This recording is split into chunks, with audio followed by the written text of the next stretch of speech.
कल्याचा हा निकाल आहे. पटला नाही तरी सुद्धा निकाल लागलेला आहे. कसा लागला? आज महाराष्ट्राच्या सर्वांनाच पडलेला विधानसभा निवडणुकांचा निकाल लागला. तरी देखील जे जिंकले त्यांचं मी अभिनंदन करतो आणि ज्यांनी प्रामाणिकपणाने महाविकास आघाडीच्या त्यांना मी तसं पाहिलं तर एक जणू काही लाटेपेक्षा सुनामीच आली असं निकालाने दिसतंय. पण हा निकाल सर्वसामान्य जनतेला पटलाय की नाही हा सुद्धा एक महत्त्वाचा प्रश्न आहे. एकूण आकडे जे काही दिसत आहेत ते आकडे बघितल्यानंतर या सरकारला अधिवेशनामध्ये एखादं बिल मंजुरीसाठी मांडण्याची गरजच नाही असे आकडे आहेत. पटलाय की नाही शिल्लक ठेवायचा हा सुद्धा एक महत्त्वाचा प्रश्न आहे. आणि 1-1.5 वर्षापूर्वी भारतीय जनता पक्षाचे तुर्तास असलेले अध्यक्ष जे.पी. नड्डा जे बोलले होते की एकच पक्ष राहील, party, one nation one election आणि वन पार्टी या दिशेने आपली आगेकूच चालली की काय असं भीतीदायक चित्र आहे. एकूणच हा निकाल जर का बारकाईने पाहिला तर आम्ही ज्या काही प्रचार सभा घेतल्या संपूर्ण राज्यभर आम्ही सगळेच फिरलो. सुषमाताई आहेत, अनिल आहेत, आदित्य आहेत, संजय आहे, मी स्वतः आहेत. हा निकाल म्हणजे लोकांनी महायुतीला मतं का दिली? सोयाबीनला भाव मिळत नाही म्हणून दिली का? कापसाची खरेदी होत नाही म्हणून दिली का? महाराष्ट्रातले उद्योग गुजरातला नेले जात आहेत म्हणून दिले का? महिलांची सुरक्षितता वाऱ्यावरती सोडली गेले म्हणून दिली का? म्हणजे नेमकं कळत नाही की कोणत्या प्रेमापोटी तर हा शब्द चुकीचा आहे, रागापोटी अशी ही लाट जणू काय उसळले हे कळत नाहीये. हा निकाल अनाकलनीय आहे आणि याच्या मागचं गुपित हे काही दिवसामध्ये तर शोधावं लागेल.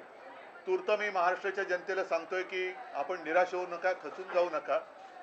काही जण म्हणतात की हा ईव्हीएमचा विजय आहे, असूही शकतो, पण महाराष्ट्राच्या जनतेला हा निकाल मान्य असेल तर मग कोणीच काही बोलण्याची गरज नाहीये.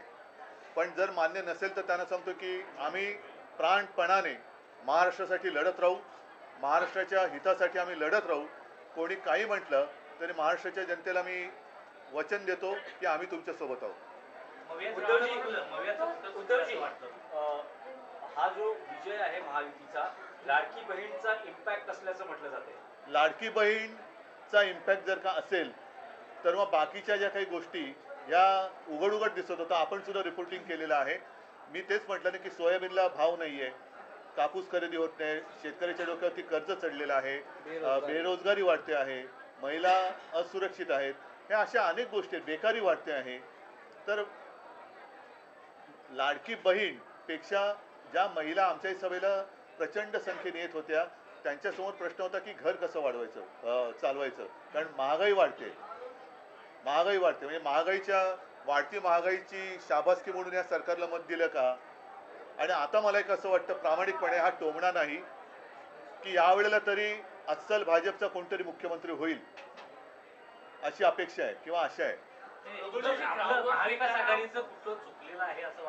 महाराष्ट्र विकास आघाडीचं आम्ही फार प्रामाणिकपणाने वागलो हे चुकलं की काय असं आम्हाला वाटतंय.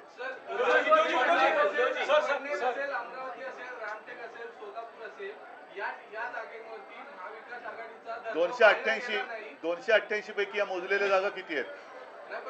288 पैकी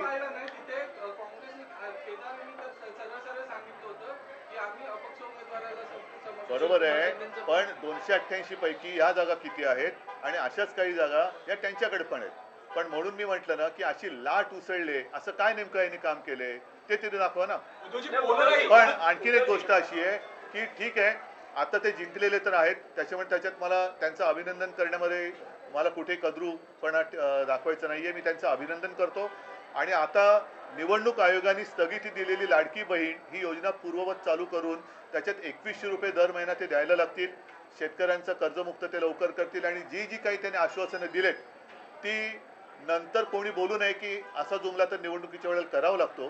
या सगळ्या आश्वासनांची पूर्तता त्यांनी लवकरात लवकर करावी अशी माझी मागणी आहे.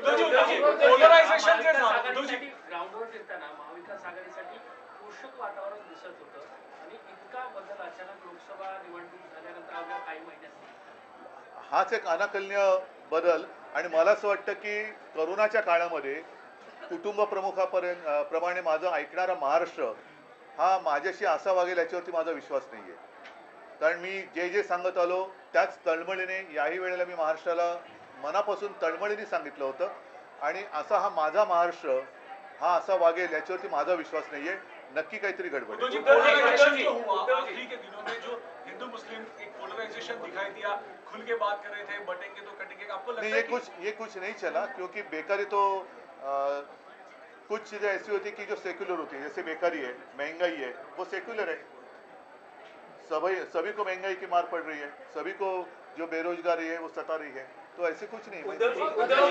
एकनाथ शिंदे यांच्या शिवसेनेच्या जवळपास 55 जागा आलेल्या आहेत. त्यांचं असं म्हणणं आहे की या निकालातून बाळासाहेबांचे विचारांचे खरे पहिली गोष्ट अशी आहे की इथेच पहिला मुद्दा असा आहे की 2.5 वर्ष होऊन सुद्धा न्यायालयातनं आम्हाला निकाल मिळत नाही